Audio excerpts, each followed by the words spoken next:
I'd like to share with you an essay I've called The Cranky Kid and the Human Climate.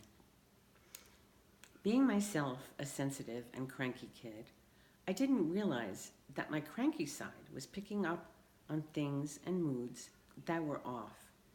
I couldn't afford to really know that the people I counted on weren't really so reliable. That would have scared me even more. Being a cranky kid must have been somehow my fault. Even when I was kind of good at what I did, like when I was a therapist or even as a mother, it was like my intestines fluttered and ached with doubt. How could I choose to be sensitive to my own cranky kid when everyone said just to be stricter? And then one day, so much time later, I woke up with white hair right there in the mirror. I had a different kind of cranky, not quite a tantrum, but a kind of very angry. I can question what the big shots are saying, and just because they say it or shout it, it doesn't make it so. Around 10 years ago, I brought my crankiness to wondering how come things seem to be so stuck in the world.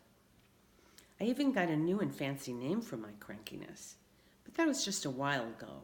I started to call it intuitive irritability, which kind of seems kind of fancy, I think.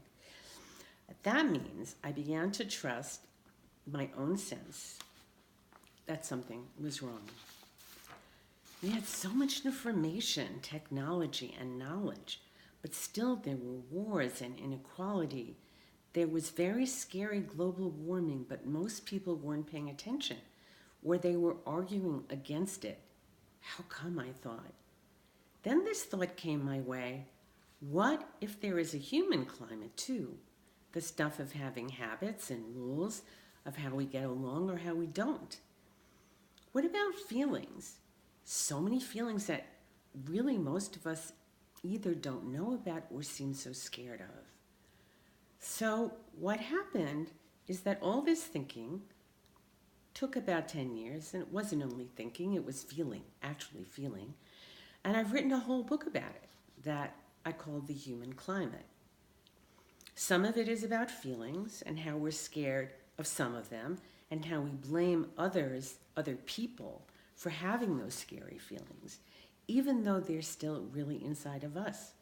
It's about raising children, and it's about history, and about talking, and about listening.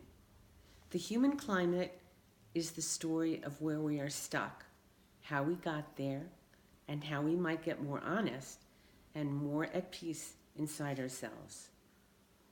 My next kind of cranky question is, how can we interrupt how busy and worried everyone seems to be? How can we get attention to the human climate so we don't keep fighting about who is going to win and who is going to lose all the time? How do we start to say, let's work together to see if we can work together? How do we say, can we get smarter about psychology so we can use it to help all of us, not just so it gets used against us by the people in power?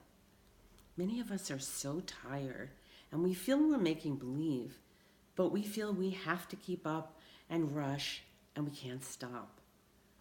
But if we don't stop, we will still be mean to each other. We won't fix the physical climate outside or any of the things wrong. Instead, we'll keep blaming each other. I would really like to talk with you more about this. So please be in touch.